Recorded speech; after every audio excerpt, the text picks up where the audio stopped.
Partia Socialiste do të niste enjten zyrtarisht fushatën elektorale, ndërsa kryeministri Edi Rama është i vendosur për të mos lëshuar datën e zgjedhjeve, për të cilën opozita kërkon të shtyhet. Nesër, Partia Socialiste do filloj fushatën zyrtare për zgjedhjet e 18 qershorit. Në një takim me gratë socialiste në Elbasan, Rama akuzoi demokratët e mbyllur në çadër se shtrin krizën e tyre në të gjithë Shqipërinë, duke nxitur konflikt edhe me partnerët ndërkombëtar, ndërsa solli edhe një herë në vëmendje grevën e urisë socialistëve. Rama tha se qeveria e sotme bëri çdo përpjekje për të rritur garancitë e opozitës në zgjedhje, por akuzon atë se po vijon lojën e saj. Erdhi puna deri në pikën që ne u tërhoqëm nga zgjedhjet në Kavaj, sepse donim t'i jepnim një shans për t'i hapur Partisë Demokratike rrugën e arsyes. Tani vjen dita, jemi në orët e fundit, ndërkohë që ata vazhdojnë lojën.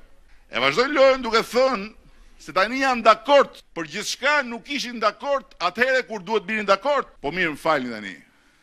Çfarë është Shqipëria? Një borë kopshi që të gjithë duhet i gjymojnë nga mbrapa një fëmijë grindavec? Lidhur me zhvillimet e fundit, Rama tha se nuk ka negociata mes palëve, por thjesht një përpjekje të partnerëve ndërkombëtar për zgjidhje, ndërsa foli për një ofertë që Kryedemokrati ka në tryezë, për të cilën duhet të shprehet deri në fund të kësaj të mërkure. Ajo që them unë është që ka dhe shumë pak orë dhe Lulzim Basha ka në tryezë një ofertë që mbështetet plotësisht nga miqtë tanë, Shtetet e Bashkuara të Amerikës.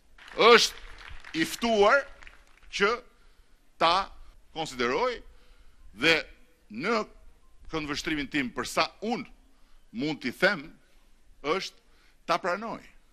Pastaj sigurisht kjo është një vendimarrje sovrane e tij dhe e Partisë Demokratike.